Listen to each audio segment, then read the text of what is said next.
बादशाह इमाम हुसैन भी अपनी जिंदगी में जब भी हज पे जाते तो खुतबा हज जनाब सैयदुल साजिदीन से पढ़वाते,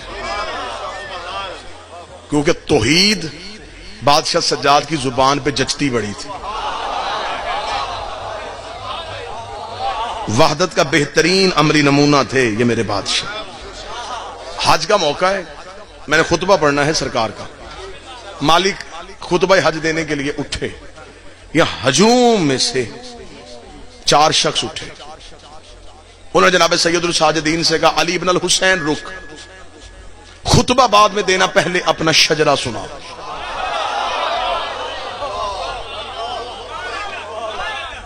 मौला सज्जाद के रुखे रहमत पे सुर्खी आई, सहीफा रहमत जलालत में बदला, मोहम्मद फौरन अली हुआ।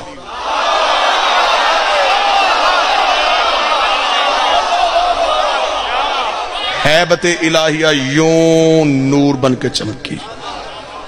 मौला सज्जाद ने उंगली का इशारा करके तुम फौरन यहां से निकलो, ऐसे ना हो कि यहीं पे अजाब आए। उन्होंने जाते जाते कहा, जुर्म क्या किया हमने तो सिर्फ यही कहा था ना कि अपना शजरा सुना, और तूने हमें हज के हजूम से निकाल दिया। फ इशारत इलल हजर अस्वद, इमाम ने हजर अस्वद की तरफ इशारा किया। इमाम ने कहा, तू बता हम कौन हैं?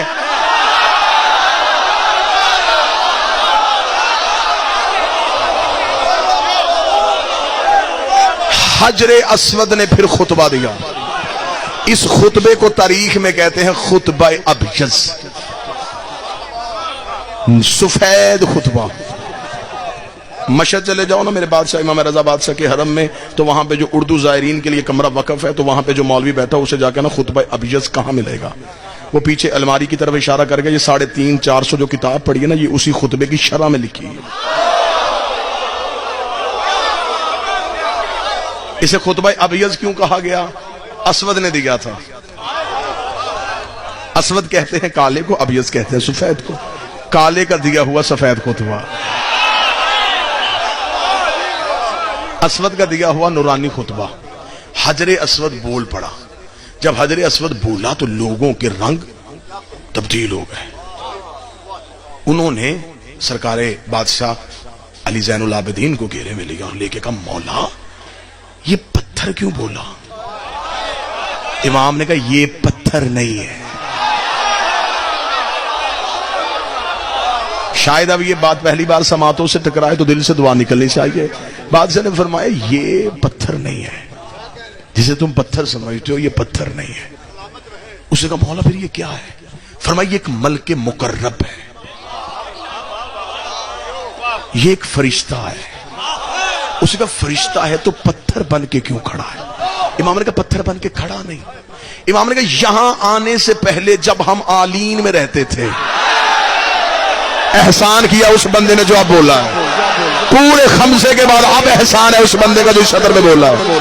इमाम ने फरमाया, यहां आने से पहले, अब मेरी मजबूरी है, जुमले हैं मेरे बादशाह के, एक लम्हे के लिए न सलीस कर सकूंगा न सकील कर सकूंगा, न आसान करूंगा न वज़नी करूंगा। जैसा बादशाह ने कहा वैसा ही सुनाऊंगा, क्योंकि इमाम का जुमला हर ज़हन के ज़र्फ के मुताबिक ढल जाता है। ये हुस्न होता है कलाम इमाम में, जैसा सुनने वाला हो उसे वैसा ही समझ आता है। इमाम ने फरमाया, यहां आने से पहले जब हम आलीन में रहते थे, जब अबलीस ने कहा था कि मैं सजदा नहीं करता, खुदा ने कहा, अस्तकबरता अम कुंता मिनल आलीन। आलीन कहते हैं अली की जमा को, जहां कम अज कम 4 अली रहते हो। आया और ये था अपने जमाने का दूसरा अली। फरमाया, यहां आने से पहले जब हम आलीन में रहते थे, लोगों ने कहा, अच्छा। इमाम फरमाते, जब हम आलीन से, अब सतर सुनिएगा मेरे बादशाह की, हाय हाय, हाथ में नूर का कलम हो, मैं काबे की पेशानी पे लिखूं।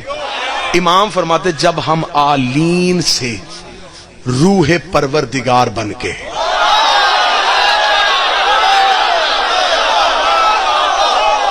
جب ہم فائزہ سویتہو ونفخت فیہ من روحی، جب ہم نے آدم میں اپنی روح پھونکی. مولا فرماتے جب ہم آلین سے روح پروردگار بن کے صلب آدم میں آئے، ہم آلین سے روح پروردگار کی صورت میں صلب آدم میں آئے، تو یہ ملک مقرب جب ہم آلین میں رہتے تھے یہ ہمارے دروازے کا پہرے دار تھا. جب ہم صلب آدم میں آئے تو یہ ہماری جدائی میں رویا. خدا نے کہا جنت میں روتا ہے؟ اس نے کہا میری جنت یہ نہیں، میری جنت یہ نہیں، میری جنت تھی ان کی نوکری جنہیں تو نے روح پروردگار بنا کے صلب آدم میں منتقل کیا. مولا فرماتے ہیں کہ خدا نے پھر اس ملک مقرب سے کہا کیا چاہتا ہے؟ اس نے کہا جہاں یہ جائیں گے میں وہاں جانا چاہتا ہوں. خدا نے اس ملک مقرب کو ایک سفید موتی میں ڈالا، اور جب حضرت آدم کو زمین پہ اتارا تو یہ متفقل ہے اب کہ حضرت آدم کو آدھی رات کے وقت اتارا گیا تھا، زمین پہ اس وقت آدھی رات تھی. تو یہ موتی جو ہے نا، یہ فرشتہ اب یہ موتی بن گیا ہے، یہ آدم کے ہاتھ میں دیا گیا. آدم اس کے نور کی روشنی میں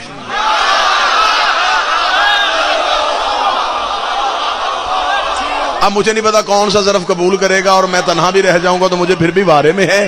آدم ہمیں ہدایت کرنے آ رہا تھا اور یہ آدم کو ہدایت کر رہا ہے. آدم اس نور کی روشنی میں، حضرت آدم اس نور کی روشنی میں، حضرت آدم سری لنکا میں اتارے گئے تھے، جناب حوا جدہ میں، جدہ نام ہی بی بی حوا کی وجہ سے، جدہ عربی میں کہتے ہیں دادی کو.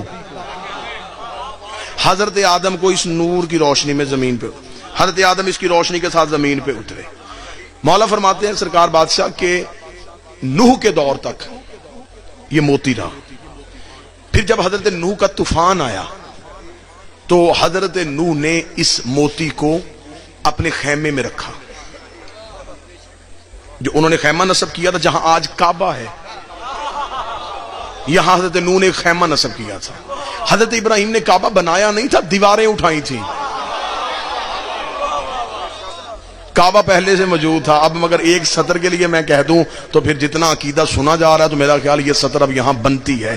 جب زمین کو بنایا گیا تھا نا، زمین ہیبت خدا سے کانپی تھی، زمین خوف خدا سے کانپ رہی. جبریل نے اپنا دایاں پر رکھا، زمین پھر بھی کانپ رہی تھی، بایاں پر رکھا، زمین پھر بھی کانپ رہی تھی. زمین نے کانپ کے زمین کہہ رہی تھی نہیں جبریل میرے اوپر خون ہوگا، میرے اوپر ظلم ہوگا، میں تسبیح کرتی ہوں، مجھ سے برداشت نہیں ہوگا. تو حضرت جبریل نے کہا خدا کو کہ یہ زمین خلق ہو گئی ہے لیکن یہ رک نہیں رہی. خدا نے کہا اس کے بالکل مرکز میں جا کے اس میں علی لکھ،